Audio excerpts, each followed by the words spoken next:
इकडे नित्याला तात्पुरते तिथले डॉक्टर चेक करून गेले होते, पण तिचा बीपी शूट झाल्याने ती झटक्यात काही शुद्धीवर येणार नाही असं डॉक्टरांनी सांगितल्याने सगळेच काहीसे टेन्स झाले. कारण तिचं एकाएकी बेशुद्ध पडणं त्या कोणाच्याच कल्पनेतही नव्हतं. रीटा जशी नित्याच्या रूममधून बाहेर आली तशी तिची नजर पूर्ण हॉलभर फिरली, जिथे एका कोपऱ्यात विष्णू अग्नेयशी फोनवर बोलत होता. त्याच्या चेहऱ्यावरूनच कळत होतं की तो किती जास्त टेन्स झालाय ते. नित्या जबाबदारी होती त्याची. अग्नेयने खूप विश्वासाने तिला त्याच्याकडे पाठवलं होतं. मार्कोही त्याच्याच मागे हात बांधून शांत उभा होता. तसं रीटाने तिची नजर दुसरीकडे फिरवली, जिथे सोफ्यावर आरव अगदी शांत बसलेला. त्याच्या चेहऱ्यावर इतकी भयान शांतता पसरली होती की त्याचे ते थंड एक्सप्रेशन बघून क्षणभर रीटाचं काळीजही गोठून गेलं. कारण भलेही तो बाहेरून भावहीन चेहरा घेऊन बसला असला तरी त्याचे लाल भडक झालेले डोळे आणि थरथरणारे हात बघून तिला त्याच्या मनाची अवस्था समजत होती. श्रीजाही त्याच्याच बाजूला त्याच्या खांद्यावर हात ठेवून बसली होती, पण तिच्या चेहऱ्यावरचं टेन्शन मात्र नेक्स्ट लेवलचं होतं. नित्याला इथे बघून सगळ्यात जास्त धक्का तिलाच तर बसलेला. विष्णू. रीटाने जशी विष्णूला हाक मारली, सगळ्यांचं लक्ष तिच्याकडे गेलं, पण तिला बाहेर आलेलं बघून आरव पळतच तिच्या जवळ आला. वहिनी, ती कशी आहे? ती शुद्धीवर आली का? पण वहिनी, ती इतकी का पॅनिक झाली? ती ठीक आहे ना? आरवने रीटाचे दोन्ही हात पकडून प्रश्नांचा रपाटात सुरू केला. त्याच्या चेहऱ्यावरची तळमळ, डोळ्यातल्या पाण्यातली तडफड बघून एक क्षण रीटा सोबत विष्णू आणि फोनवर त्याचा आवाज ऐकणाऱ्या अग्नेयलाही भरून आलं. आणि इकडे अग्नेयने हाताची मूठ आवळत डोळे मिटले. 2 वर्षांनी त्याच्या या छोट्या जीवाचा आवाज ऐकलेला त्याने, पण ह्या क्षणी तो आवाज ऐकून खुश होण्यासारखी ही परिस्थिती नव्हती. आरवला नित्यासाठी इतकं डेस्परेट होताना बघून श्रीजाच्या डोळ्यातूनही अश्रू ओघळले. जे प्रेम, जी तडप तिला त्याच्या डोळ्यात स्वतःसाठी पाहायची होती, त्यावर आजही नित्याचं वर्चस्व बघून श्रीजाच्या नजरेत तिच्यासाठी अजूनच अंगार भरले. वहिनी, बोल ना, ती ठीक आहे ना? रीटाला शांत बघून आरवचा आवाज किंचित वाढला. त्याला तिला कधी एकदा बघू असं झालेलं. त्याची तगमग बघून रीटा त्याला काही उत्तर द्यायला जाणार, तोच एक दमदार आवाजाने ती पूर्ण रूम पूर्णतः सुन्न पडली. त्या आवाजाने तर आरवचे डोळेच मोठे झाले. विष्णू, तू नित्या आणि रीटाला घेऊन आत्ताच्या आत्ता इंडियासाठी निघ. तो आवाज म्हणजेच एक अशी ताकद होती की ज्या पुढे जाण्याची हिंमतही कोणातच नव्हती. शेवटी त्या अग्नेय अग्निहोत्रीचा आवाज होता तो, जो ऐकून इथे एक क्षण आरवचा श्वासच काय तर हृदयही बंद पडतं की काय असं वाटलं त्याला. त्याने हिंमत एकवटून घाबरतच मागे वळून पाहिलं तर मार्कोच्या हातातल्या टॅबवर त्याला अग्नेय लाईव्ह दिसत होता. भले त्या टॅबचं तोंड विष्णूकडे असलं तरी आरवला त्याचा भाई तर स्पष्ट दिसत होता. आणि 2 वर्षांनी, पूर्ण 2 वर्षांनी त्याला पाहून कधी अग्नेयचा चेहरा धूसर दिसू लागला हे आरवलाही कळालं नाही. भाई, त्याला बघून न कळतपणे एक अगदी हळवी साद बाहेर पडलेली त्याच्या तोंडून. पण त्याच्या आरवचा आवाज अग्नेयला ऐकू येणार नाही असं होणार होतं का? जो त्याच्या मनातल्या आवाजालाही इतक्या लांबून ओळखू शकत होता, त्यासाठी ही साद ऐकणं कितीसं अवघड होतं. त्या हळव्या हाकेसरशी इथे अग्नेयाचा कंठही भिजून आला. पण आत्ता त्याला कमजोर होऊन चालणार नव्हतं, कारण सध्या फक्त नित्या त्याची जबाबदारी होती. अग्नी, अरे अरे तिची हालत बघितलीस का? ह्या सिच्युएशनला नित्याला असं आणणं चुकीचं राहील. विष्णूला अग्नीची काळजी कळत असली तरी नित्यासाठीही त्याचा जीव तितकाच तळमळत होता. डोंट वरी विष्णू, तू फक्त तिला घेऊन तिथून बाहेर पड. एअरपोर्टवर आपलं प्रायव्हेट जेट रेडी असेल आणि हो, त्या जेटमध्ये तुला नित्याचे डॉक्टर्स जॉईन करतील. त्यांना तिच्या केसची पूर्ण स्टडी आहे. पण हो, तिला लगेच घेऊन बाहेर पड, कारण जर ती शुद्धीवर आली तर तिला हँडल करणं कोणालाच जमणार नाही. तिला फक्त एकच व्यक्ती हँडल करू शकते आणि सध्या तिला त्या व्यक्तीचीच गरज आहे. बाकी टीमशी मी बोलून घेतो. इतकं बोलून अग्नियाने तडक फोन कट केला. पण इकडे आरव मात्र पूर्ण ब्लँक झालेला. तिची केस, डॉक्टर्स, त्याच्या सगळंच डोक्यावरून गेलेलं. इतकंच काय, त्याचं माइंड इतकं बधीर झालेलं की त्याला काय आणि कसं रिॲक्ट करावं काहीच समजत नव्हतं. रीटा, निघायची तयारी कर. अग्नीच्या बोलण्यावरून तर नित्याला शुद्ध यायच्या आधी आपल्याला पोहोचावं लागेल. मार्को, तू बाकी मॅनेजमेंट बघून घे. मला अग्नीने नित्याच्या डॉक्टरांचा कॉन्टॅक्ट पाठवलाय. मी जरा त्यांच्याशी बोलून घेतो. विष्णू त्याच्या फोनमध्ये आलेला तो नंबर डायल करत तिथून बाहेर जाणार की तोच आरवने त्याचा हात पकडला. तसे इथे विष्णूने डोळे घट्ट मिटून घेतले, कारण आता खरंच खूप काही होणार होतं ज्याची विष्णूला चाहूल लागली होती. बी, भाईला फोन कनेक्ट कर. आरवचा तो कोरडा आवाज तिथे उपस्थित बाकी सगळ्यांच्या घशाला कोरड पाडायला पुरेसा होता. आरव, नॉट नाव. हा टाइम योग्य नाही आहे.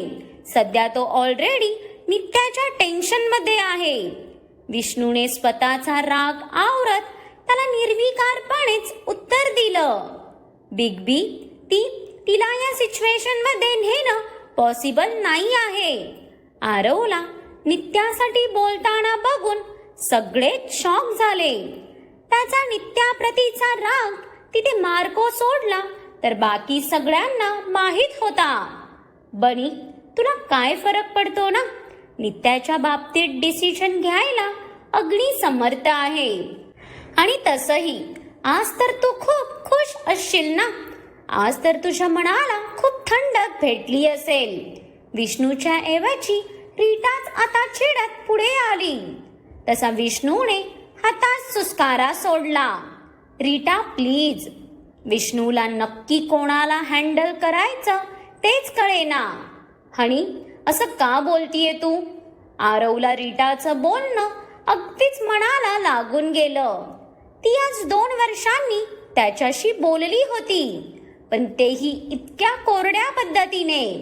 ते बघून खरंच त्याला वाईट वाटलं. रिअली आरव, तू आता विसरला का?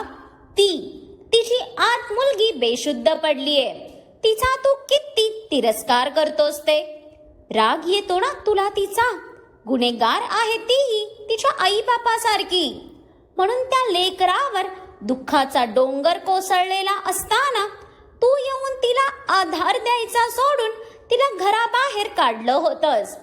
आठवतंय ना तुला सगळं, की विसरलास तू? रीटाची ती तीक्ष्ण नजर इतकी काय प्रखर होती की तिचं ऐकून आरवही काही क्षण शांत झाला. पण पुढच्या सेकंदाला त्याच्या नजरेतही किंचित रागाची छटा उमटली. हनी, मी आजही तिला तितकाच गुन्हेगार मानतो. ज्या घरातला इतके वर्ष मीठ खात आलेले, त्याच घराला पोखरायचा प्लॅन करत होते हिचे मॉम डॅड. मग हिला माहित नसणार का? तेव्हा सर्वांसमोर रडून धडून तिने भलेही स्वतःला इनोसन्स दाखवला असेल, पण मी तिला चांगलंच ओळखून आहे. तीही तिच्या मॉम डॅड सारखीच खोटारडी आणि धोकेबाज आहे. बट सोड, तुम्हाला तिच्या चुका आधी दिसल्या होत्या का, जे आत्ता दिसणार आहेत? मला आता या विषयावर काही एक बोलायचं नाही. आणि मी कितीही तिचा राग करत असलो तरी तिला असं आरव बोलतच असतो की इतक्यात त्याच्या मोबाईलची मेसेज टोन वाजला.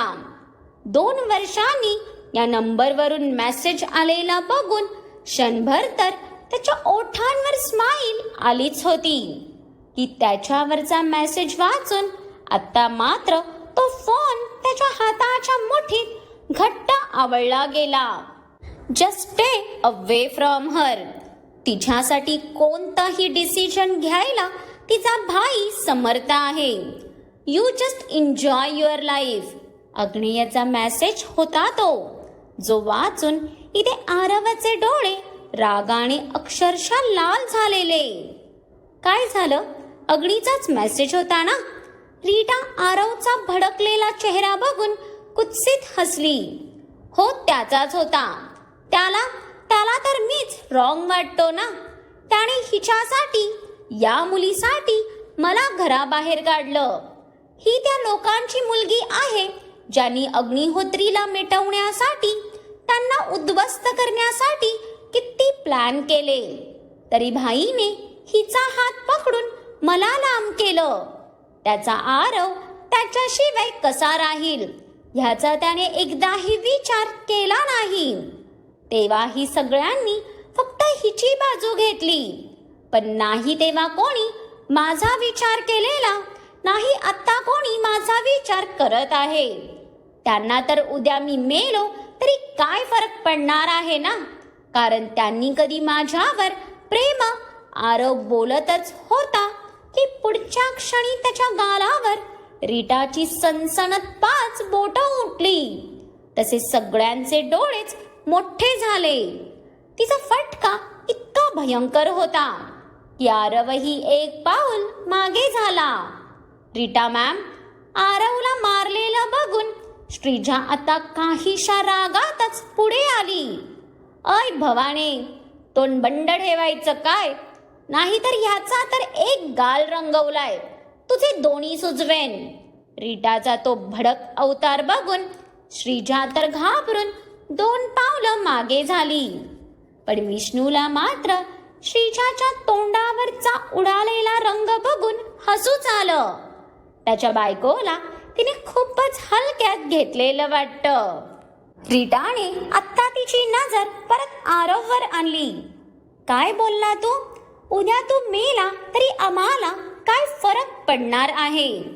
रिअली आरव, हा नक्की तूच आहेस ना?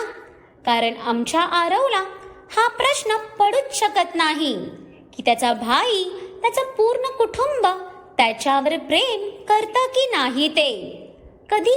कधीतरी स्वतःच्या या गलिच्छ झालेल्या हृदयात झाकून बघ आणि मग विचार कर, खरंच त्यावेळी तू राईट होतास का? आणि राहिला नित्याचा प्रश्न, जर तू त्या लेकराची काय अवस्था केली आहेस हे जेव्हा स्वतःच्या डोळ्यांनी पाहशील ना, त्या दिवशी जिवंतपणी मरण यातना होतील तुला. तू रागात नेहमी एकच वाक्य बोलतोस ना की तिने तुझं आयुष्य बर्बाद केलं म्हणून, पण तू तर त्या लेकराला जिवंतपणीच मारून टाकलंस. ती आत त्या बेडवर निपचित पडलीये ना, तिचं फक्त शरीर जिवंत आहे इथे, पण तिचा आत्मा तर कधीचाच मरून गेलाय. आणि तिला मारणारा दुसरा तिसरा कोणी नसून तू होतास आरव. तो तूच होतास जिला ती तिचं कोणीतरी मानत होती. तुझी सर्वात जास्त गरज होती तिला तेव्हा, पण तू त्या लेकराचा हात झिडकारून टाकलास. किती रडत होती ती. मी काही नाही केलं म्हणून तुला वेड्यासारखी विनवत होती. हातपायही जोडल्या तिने तुझ्या समोर, पण तुझं हे पाषाण रूपी हृदय तेव्हा पाघळलंच नाही. तू तेव्हा तिचं ऐकलंसच कुठे ना? तिचं न ऐकता आयुष्यभराची शिक्षा देऊन रिकामा झालास तू. आणि त्यासाठी आरव तूही कधी स्वतःला माफ नाही करू शकणार. आठवतो दिवस आणि बघ खरंच नक्कीच तिची चूक होती का. रीटा इतकं बोलून ताडताड पावलं टाकत निघून गेली. विष्णू आणि मार्कोही बाहेर पडले, पण आरव मात्र तिथेच गुडघ्यावर कोसळला. मागे उभ्या श्रीजाला नेमकं त्याला कसा आधार द्यायचा तेच समजलं नाही. मग काय वाटतं तुम्हाला, आरवला आत्ता तरी त्याच्या चुकांची जाणीव होईल का? आणि असं नेमकं काय झालं होतं 2 वर्षापूर्वी ज्याच्याने त्याला आज इतका त्रास होतो आहे? पण ते जे काही झालं आहे ते आता हळूहळू पुढे उलगडेलच. भले ही स्टोरी पुढे चालली असली तरी मी त्या 2 वर्षाचा गॅप नक्कीच भरून काढणार. त्यामुळे सध्या करंट चाललेल्या स्टोरीचा आनंद घेत हळूहळू भूतकाळाची पानंही पलटवून घेऊया. त्यासाठी ह्या स्टोरीला आवर्जून कनेक्टेड राहा. आणि आजचा भाग आवडला असेल तर लाईकही करा, कमेंट्सही करा आणि खूप साऱ्या लोकांसोबत शेअरही करा. आणि ज्यांनी कोणी अजून माझ्या चॅनलला सबस्क्राईब नाही केलं त्यांना जर आरव आणि नित्याची लव्ह स्टोरी पाहायची असेल तर आवर्जून सबस्क्राईब करा. कारण जशी नित्याची बाजू आहे तशीच काहीतरी आरवची बाजूही असणारच ना. त्यामुळे आधीच त्या बिचाराला शिव्या घालणं बंद करा.